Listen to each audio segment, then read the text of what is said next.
ছোট্ট একটা মেয়ে ছিল খিমসানা। এই খিমসানা বিশ্বনবীকে বলল, নবী আপনি যদি আমাকে একটু অনুমতি দেন, শেষবারের মতো আমি আমার বাবার চেহারাটা একটু দেখব, আমার বাবার মুখটা আমি একটু দেখব। বিশ্বনবী বলল, ঠিক আছে, যাও বাবার চেহারাটা তুমি দেখো। ছোট্ট নাবালিকা মেয়ে বাবার মুখের দিকে অপলক তাকিয়ে আছে, তার কচি হাতটা বাবার কপালের মধ্যে দিয়েছে। আল্লাহু আকবার। হাতটা কপালের মধ্যে দিয়ে বাবাকে ডেকে বলছে, ও বাবা,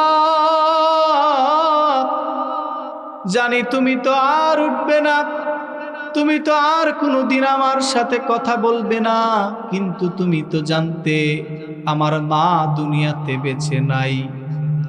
দুনিয়াতে আমার একটা ভাই নাই, আমার একটা বোন নাই। কেমন করে আমি দুনিয়াতে একা একা থাকবো? তুমি তো আমাকে একা করে দিয়ে চলে গেলা। ছোট্ট মেয়ে খিমসানা বাবার কপালে হাত দিয়ে যখন এগুলো বলছে আর টপ টপ করে চোখের পানি ফেলছে, বিশ্বনবী পাশ থেকে ছোট্ট মেয়ের কান্না শুনছে। বিশ্বনবী ডেকে বলছো, খিমসানা তোমার বাবা চলে গিয়েছে, আজকে থেকে আমি নবী তোমাকে ঘোষণা দিলাম, আমি নবী, তুমি খিমসানার বাবা হয়ে গেলাম। আল্লাহু আকবার।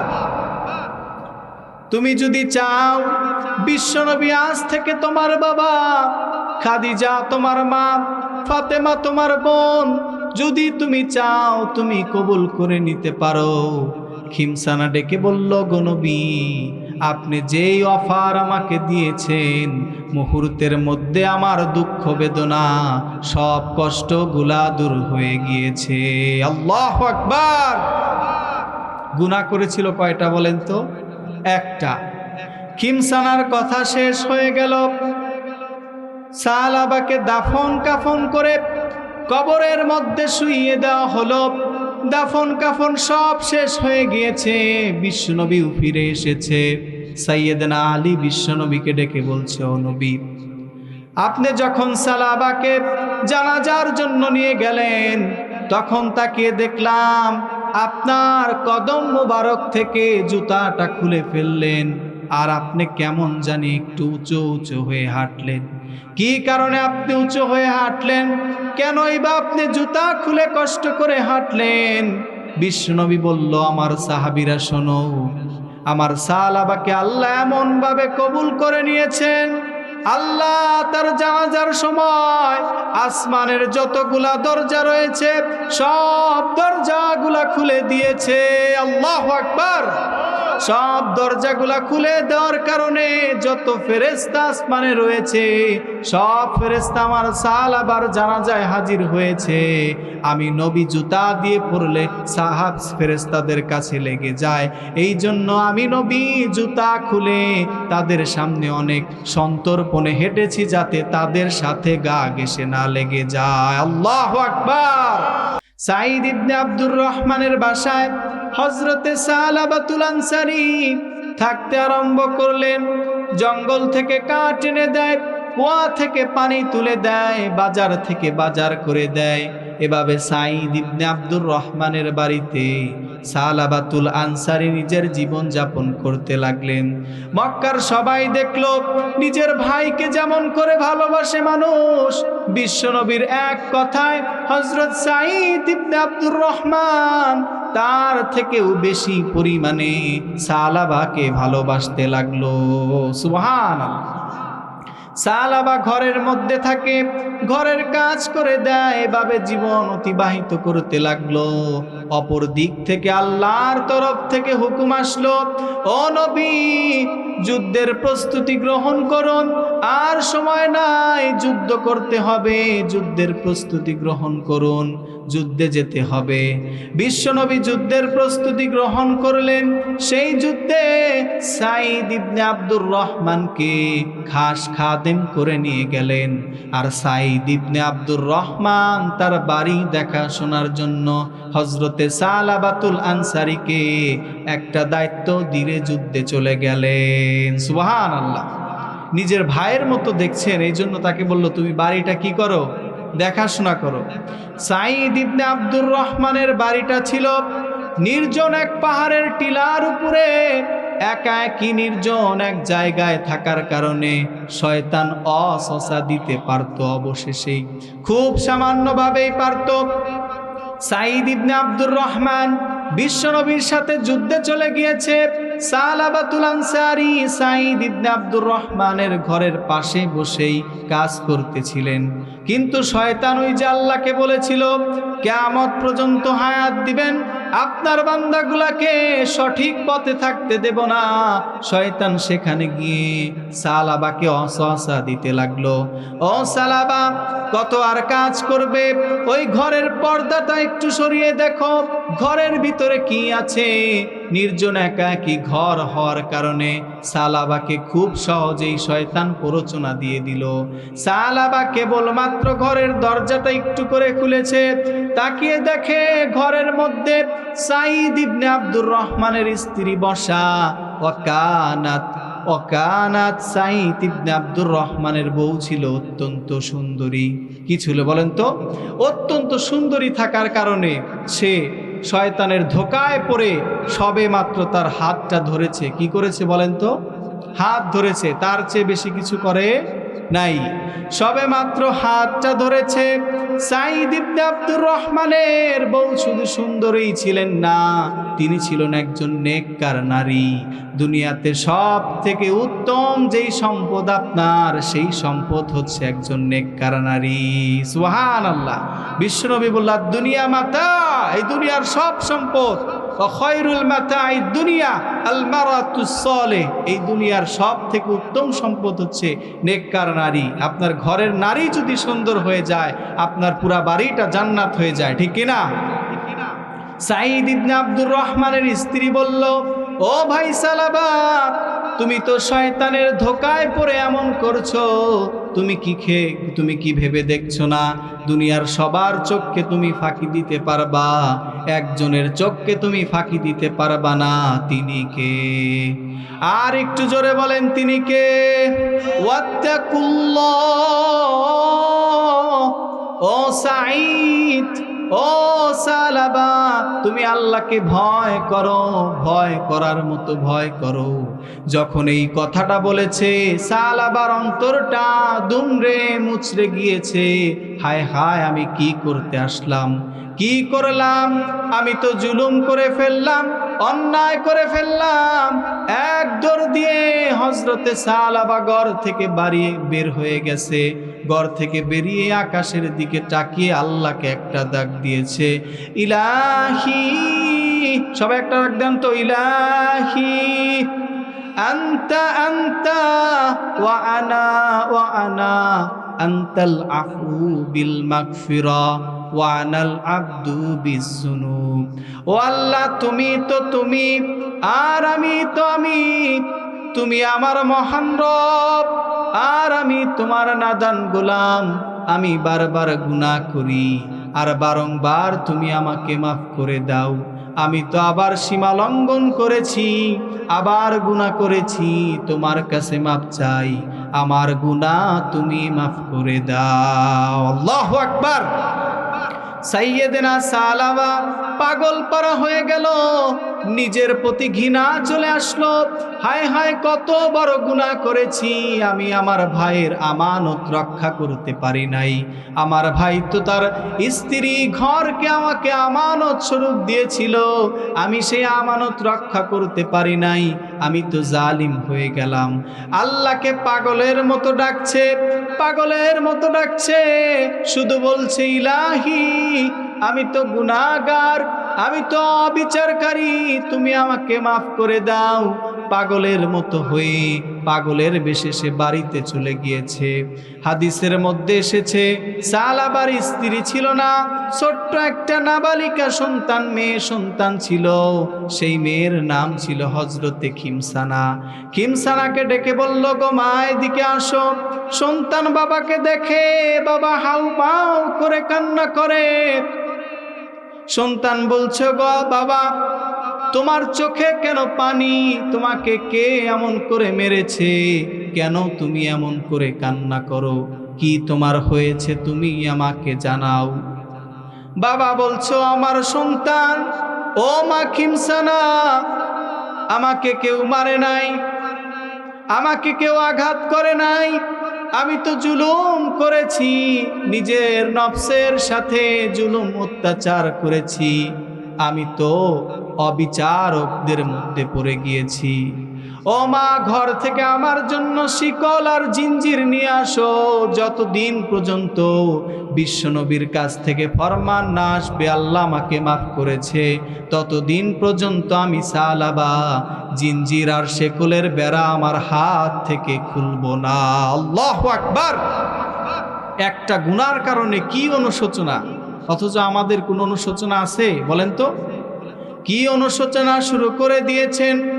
সন্তান জিঞ্জির বেরি দিয়ে হাত যখন বেঁধে দিয়েছে, জিঞ্জির বেরি অবস্থায়, হাত বাঁধা অবস্থায় রাস্তা দিয়ে হাঁটছে, পাগলের মতো শুধু আল্লাহকে ডাকছে আর শুধু বলছে, ইলাহি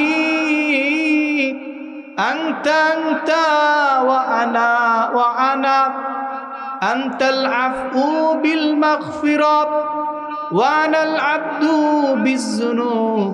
আল্লাহ তুমি তো তুমি, আর আমি তো আমি। তুমি আমার মহান রব, আর আমি তোমার নাদান গোলাম। আমি বারংবার ভুল করি আর বারবার তুমি আমাকে মাফ করে দাও। এইবারের গুনাহটাও আমাকে মাফ করে দাও। আল্লাহু আকবার। দৌড়ে সাইয়েদনা আবু বকরের কাছে চলে গেছে, ডেকে বলছে, ও আমার দিনী ভাই আবু বকর, আমি তো অন্যায় করেছি, আমি তো গুনাহ করেছি। আমার ভাই সাঈদ ইবনে আব্দুর রহমানের স্ত্রীর ঘরে প্রবেশ করেছি বিনা অনুমতিতে। তেমন কিছু করি নাই, শুধুমাত্র তার হাতের মধ্যে স্পর্শ করেছি। এই গুনার কি আমার কোনো ক্ষমা আছে? এই গুনার কি আমার কোনো মাপ আছে নাকি? তুমি বলো। আবু বকর রেগে গেল, উখরুজ মিন্নি, এই মুহূর্তে আমার ঘর থেকে বেরিয়ে যাও, তুমি তো গুনাহগার, এই গুনার কোনো ক্ষমা হবে না, বেরিয়ে যাও। সাইয়েদনা আবু বকরের ধমক খেয়ে আরো পাগল পারা হয়ে গেল। নরম সাহাবী আজকে গরম হয়ে গিয়েছে। কত বড় অন্যায় আমি করেছি, কত বড় জুলুম আমি করেছি, আমি যে কত বড় গুনাহগার। দৌড়ে ওমরের কাছে চলে গেল, ওমরও বের করে দিল। সবাই যখন বের করে দেয়, বিশ্বনবীর নূরময় কদম মোবারকে সাইয়েদনা সালাবাতুল আনসারী হুমড়ি খেয়ে বিশ্বনবীর পায়ে পড়ে গেছে। আল্লাহু আকবার।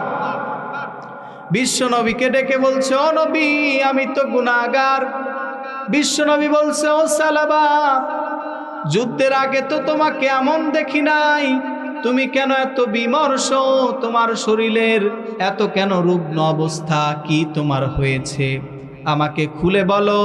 তোমার হাতের জিঞ্জির বেরি, চোখের কালো দাগ জাহান্নামীদের কথা মনে করিয়ে দেয়। কি হয়েছে তুমি আমাকে বলো। সালাবা বলল, নবী, আমি তো আমার ভাই সাঈদ ইবনে আব্দুর রহমানের হক নষ্ট করেছি, তার আমানত আমি সঠিকভাবে রাখতে পারি নাই।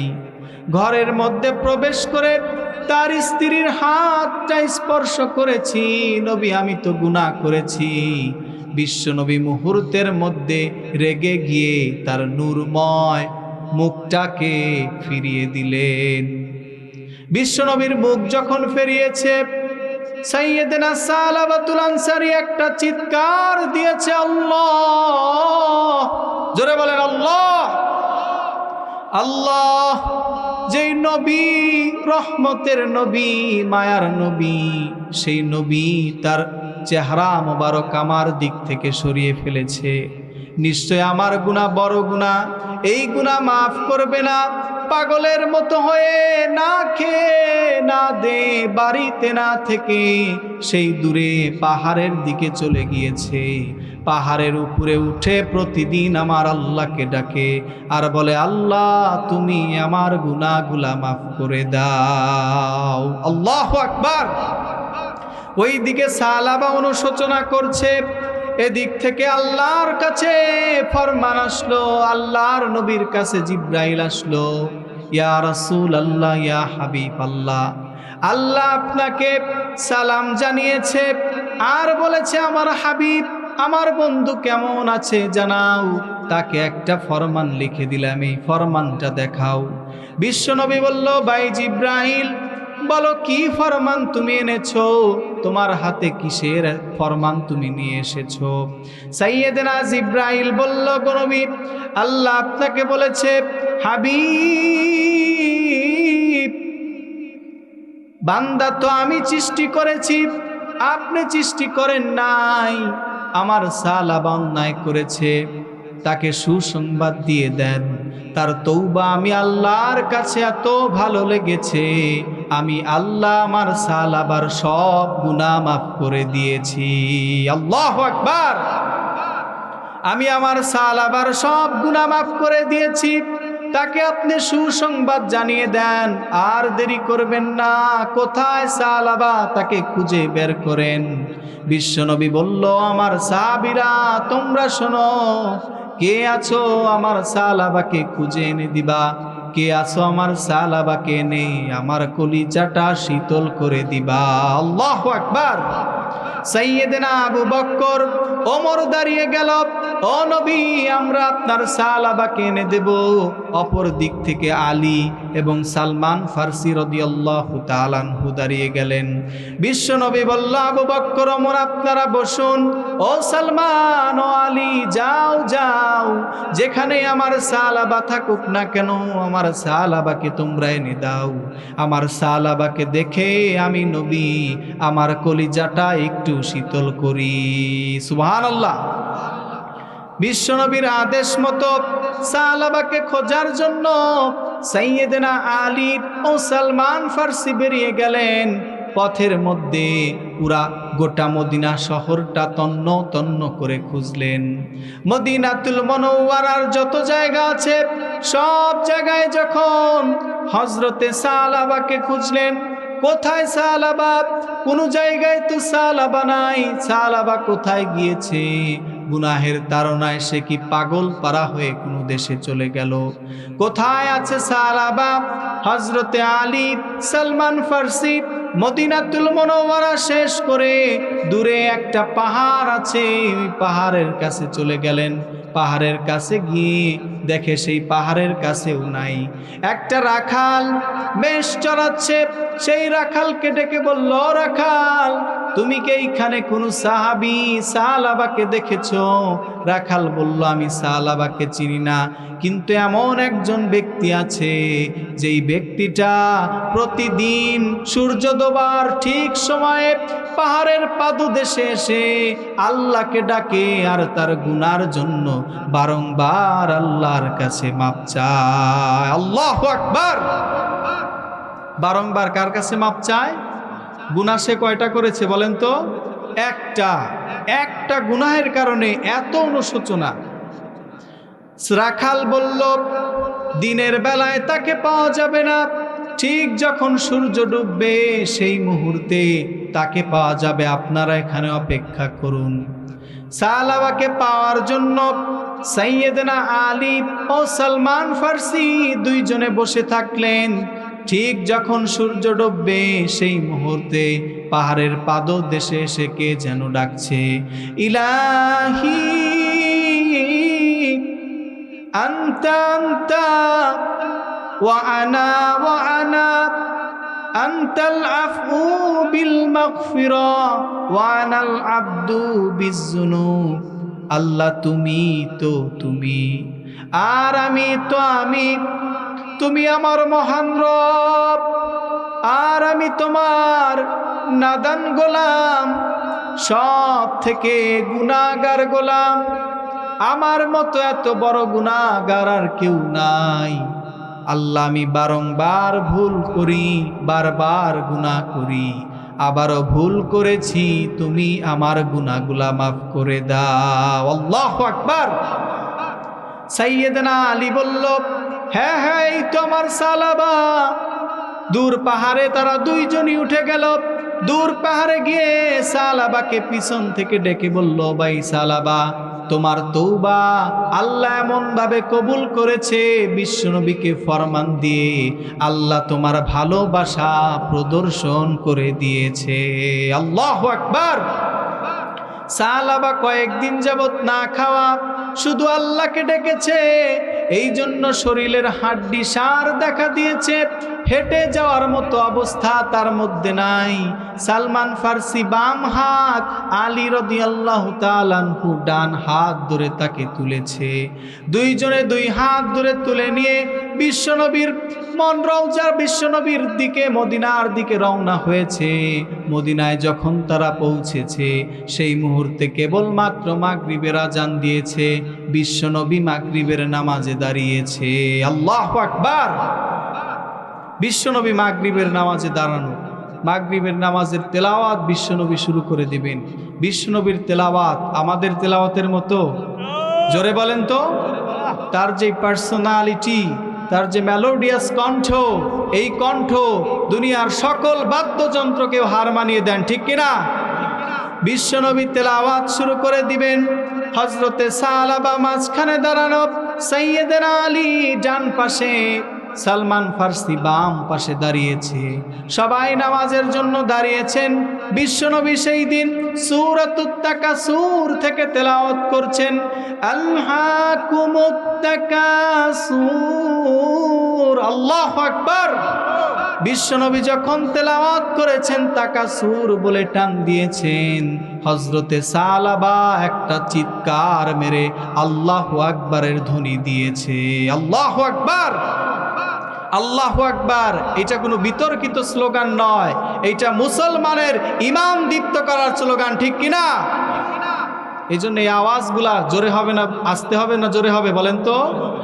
আর একবার বলছি, লিল্লাহে তাকবীর, লিল্লাহে তাকবীর।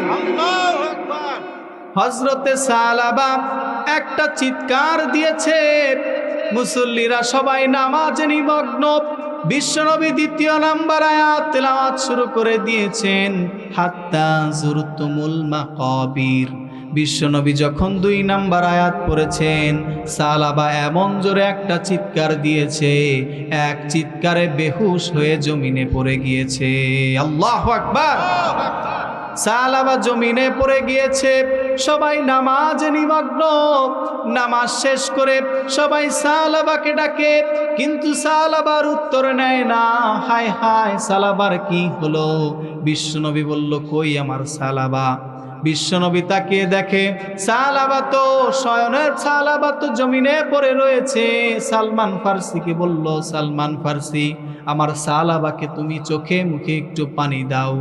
সালাবা যখন চোখে মুখে পানি দিল, পানি দেওয়ার পরেও সালাবা চোখ তুলে তাকায় না। সালমান ফার্সি ডেকে বলে, হাবিব, আপনার সালাবা আর উঠবে না। আপনার সালাবা দুনিয়ার জীবন ত্যাগ করে আল্লাহর কাছে চলে গিয়েছে। আল্লাহু আকবার। আল্লাহর কাছে চলে গিয়েছে, সে তো আর উঠবে না। বিশ্বনবী সালাবার সেই চোখের দিকে তাকিয়ে রইলেন। একটা গুনাহের কারণে কি পরিমাণ তওবা আমার সালাবা করেছেন, আমার আল্লাহর কত ভালোবাসা সালাবা পেয়েছে। আল্লাহু আকবার। সালাবা দাফন কাফনের জন্য সালাবাকে নিয়ে যাওয়া হলো। ওই যে সালাবার একটা ছোট্ট কন্যা ছিল, খিমসানা, আপনাদের কি মনে আছে? ছোট্ট একটা মেয়ে ছিল খিমসানা। এই খিমসানা বিশ্বনবীকে বলল, নবী, আপনি যদি আমাকে একটু অনুমতি দেন, শেষবারের মতো আমি আমার বাবার চেহারাটা একটু দেখব, আমার বাবার মুখটা আমি একটু দেখব। বিশ্বনবী বলল, ঠিক আছে, যাও, বাবার চেহারাটা তুমি দেখো। ছোট্ট নাবালিকা মেয়ে বাবার মুখের দিকে অপলক তাকিয়ে আছে, তার কচি হাতটা বাবার কপালের মধ্যে দিয়েছে। আল্লাহু আকবার। হাতটা কপালের মধ্যে দিয়ে বাবাকে ডেকে বলছে, ও বাবা, জানি তুমি তো আর উঠবে না, তুমি তো আর কোনোদিন আমার সাথে কথা বলবে না, কিন্তু তুমি তো জানতে আমার মা দুনিয়াতে বেঁচে নাই, দুনিয়াতে আমার একটা ভাই নাই, আমার একটা বোন নাই, কেমন করে আমি দুনিয়াতে একা একা থাকবো? তুমি তো আমাকে একা করে দিয়ে চলে গেলা। ছোট্ট মেয়ে খিমসানা বাবার কপালে হাত দিয়ে যখন এগুলো বলছে আর টপ টপ করে চোখের পানি ফেলছে, বিশ্বনবী পাশ থেকে ছোট্ট মেয়ের কান্না শুনছে। বিশ্বনবী ডেকে বলছো, খিমসানা তোমার বাবা চলে গিয়েছে, আজকে থেকে আমি নবী তোমাকে ঘোষণা দিলাম, আমি নবী, তুমি খিমসানার বাবা হয়ে গেলাম। আল্লাহু আকবার। তুমি যদি চাও বিশ্বনবী আজ থেকে তোমার বাবা, খাদিজা তোমার মা, ফাতেমা তোমার বোন, যদি তুমি চাও তুমি কবুল করে নিতে পারো। খিমসানা ডেকে বলল, গো নবী, আপনি যেই অফার আমাকে দিয়েছেন, মুহূর্তের মধ্যে আমার দুঃখ বেদনা সব কষ্টগুলা দূর হয়ে গিয়েছে। আল্লাহু আকবার। গুনাহ করেছিল কয়টা বলেন তো? একটা। খিমসানার কথা শেষ হয়ে গেল, সালাবাকে দাফন কাফন করে কবরের মধ্যে শুইয়ে দেওয়া হলো। দাফন কাফন সব শেষ হয়ে গিয়েছে, বিশ্বনবীও ফিরে এসেছে। সাইয়েদনা আলী বিশ্বনবীকে ডেকে বলছে, ও নবী, আপনি যখন সালাবাকে জানাজার জন্য নিয়ে গেলেন, তখন তাকিয়ে দেখলাম আপনার কদম মোবারক থেকে জুতাটা খুলে ফেললেন, আর আপনি কেমন জানি একটু উঁচু উঁচু হয়ে হাঁটলেন। কি কারণে আপনি উঁচু হয়ে হাঁটলেন? কেনই বা আপনি জুতা খুলে কষ্ট করে হাঁটলেন? বিশ্বনবী বলল, আমার সাহাবীরা শোনো, আমার সালাবাকে আল্লাহ এমন ভাবে কবুল করে নিয়েছেন, আল্লাহ তার জানাজার সময় আসমানের যতগুলা দরজা রয়েছে সব দরজাগুলা খুলে দিয়েছে। আল্লাহু আকবার। সব দরজাগুলা খুলে দেওয়ার কারণে যত ফেরেশতা আসমানে রয়েছে সব ফেরেশতা আমার সাহাবার জানাজায় হাজির হয়েছে। আমি নবী জুতা দিয়ে পড়লে সাহাব ফেরেশতাদের কাছে লেগে যায়, এই জন্য আমি নবী জুতা খুলে তাদের সামনে অনেক সন্তর্পণে হেঁটেছি, যাতে তাদের সাথে গা ঘেঁষে না লেগে যায়। আল্লাহু আকবার। লিল্লাহে তাকবীর, লিল্লাহে তাকবীর। আজকের আমাদের যিনি দ্বিতীয় বক্তা, তিনি আমাদের প্যান্ডেলে চলে এসেছেন। হুজুরকে রেখে কথা বলা খুবই বেমানান। আমাদের আজকের আলোচনা থেকে আমরা শিখলাম, গুনাহ যাই হোক না কেন তওবা করব কার কাছে? আল্লাহর কাছে। আল্লাহর কাছে যদি তওবা করি, আল্লাহকে আমাদের মাফ করবে না করবে না? আল্লাহ তুমি আমাদের জীবনের সব